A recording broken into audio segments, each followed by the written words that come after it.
యేసుక్రీస్తుల వారు పరలోకానికి ఆరోహణమయ్యాక క్రైస్తవులపై యూదులు సాగించిన హింసాకాండకు పేతురు గారు గురయ్యారు. ఉళ్ళ కొరడాలచే కొట్టబడి కూడా ప్రభు కొరకు వాటిని ఆనందంగా భరించాడు. హేరోదు అగ్రిప్ప యాకోబును వధించిన తర్వాత పేతురును కూడా బంధించి చెరసాలకు పంపించాడు. కానీ ఆ రాత్రి ప్రభు దూత ఆయన్ను తాకగా చెరసాల తలుపులు తెరుచుకొని సంఖ్యలు తెగిపడ్డాయి. పేతురు అక్కడి నుండి వెళ్లిపోయాడు. అనేక అద్భుత క్రియలను చేస్తూ పేతురు రోమ్ నగరానికి వచ్చాడు.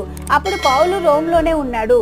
క్రీస్తు శకం 64లో నీరో చక్రవర్తి రోమ్ నగరాన్ని దహనం చేయించి దహనానికి కారణం క్రైస్తవులని నిందిస్తూ వారిని మరణ హోమానికి గురి చేసి చంపాలని ఉత్తర్వులు జారీ చేశాడు. నీరో చక్రవర్తికి ప్రియమైన మగు అనే మాంత్రికుడు ఉండేవాడు. మగు గారడి చేస్తున్న సమయంలో పేతురు పౌలు మోకాళ్ళుని ఉనకు ప్రార్థించారు. వెంటనే మగు నేలపై పడి కాలు విరిగాయి. అంతేగాక రోమన్ సైన్యాధిపతులను రక్షక భటులను 49 మందిని క్రైస్తవులుగా పౌలు పేతురు గారు మార్చివేశారని నీరో చక్రవర్తి ఉగ్రుడై వారిని బంధించమని ఆజ్ఞాపించాడు.